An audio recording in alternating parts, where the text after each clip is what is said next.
Hi, good morning and welcome to Monday at the Performance Cafe. I hope you've had a great weekend. Winter's back.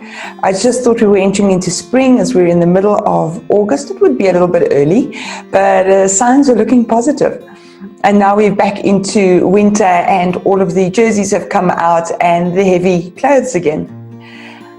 So I wanted to continue our discussion from the weekend today. So you don't normally have to watch these vlogs in any particular order, but I seem to be on a bit of train of thought. So I was talking about on Saturday, which I think was roughly episode 15, I was talking about the Industrial Revolution and what we learned about management from the Industrial Revolution. And then yesterday, which was Sunday, I then took a look at, given what we know about the 1820s and given what we know about the 2020s, how much of our leadership style is still relevant.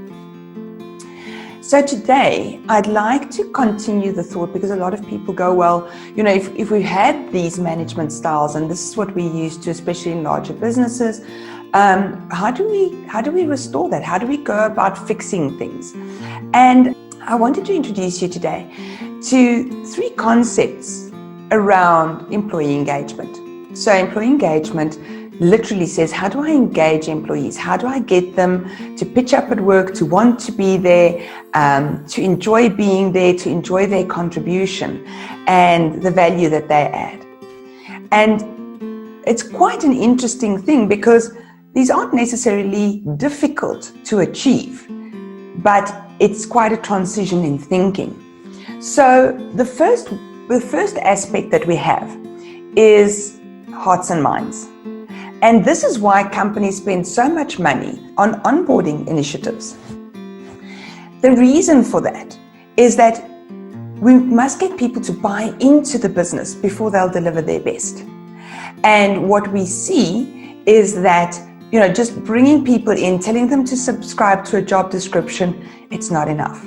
But if we tell them what the company does, if we tell them what our aims are, what our goals and our vision and our mission are, if we take a look at, what are we contributing to society? And there were 2 articles about millennials as managers in various magazines that I saw this weekend.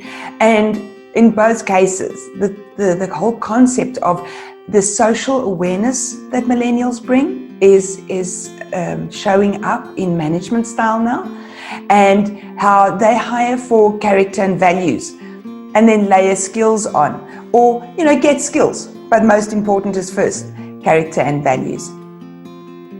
So what this links back to for me is that when someone walks into the door, they must buy into what the company does so that they'll be enthused to support this company in where it wants to go. So that's the first part of it. The second part is autonomy. And this one is kind of tough because we think of only managers and executives as having any autonomy. But actually, it's so important to give every single person a sense of autonomy in their role, so that they feel like they actually can control, and what comes out of what they do is their contribution, not just an expression of what the company needs. Now, autonomy is very important because, we spoke a couple of days ago about innovation and creativity and its importance. Well, I can't innovate and I can't create when I have to follow the strict script set up for me by someone else.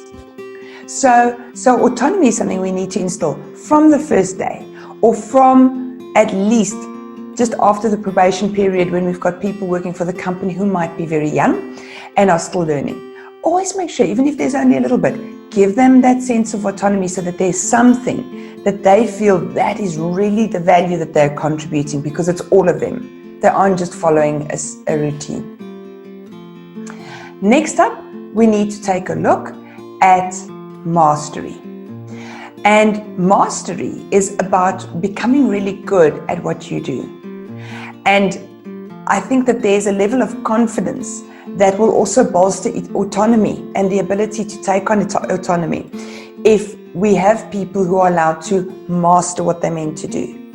But again, allow them to develop, allow them to grow. We see now that in most candidates, when we are recruiting, if we ask them what's the most important thing, then they say the ability to develop skills and the ability to develop as a person. So it's not just my job skills. It might be things like they want coaching to be able to have someone help them with goals and personal growth as well. So if we want to get away from the 1820s and move closer to the 2020s, employee engagement is definitely the way to go.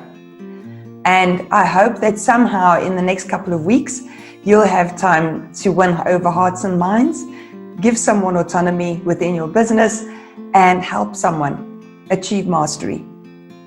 And if you can make that a part of the culture of the business, then your management style will be able to change quite easily, because you won't be commanding or controlling, you'd rather be inspiring those around you. I hope you've enjoyed today's insert. As always, if you're watching from our LinkedIn channel, please like and subscribe to the channel. If you're on Facebook or on LinkedIn, please like, comment, and share as much as you can. I appreciate it. I look forward to seeing you tomorrow morning at the Performance Cafe. Have a great one.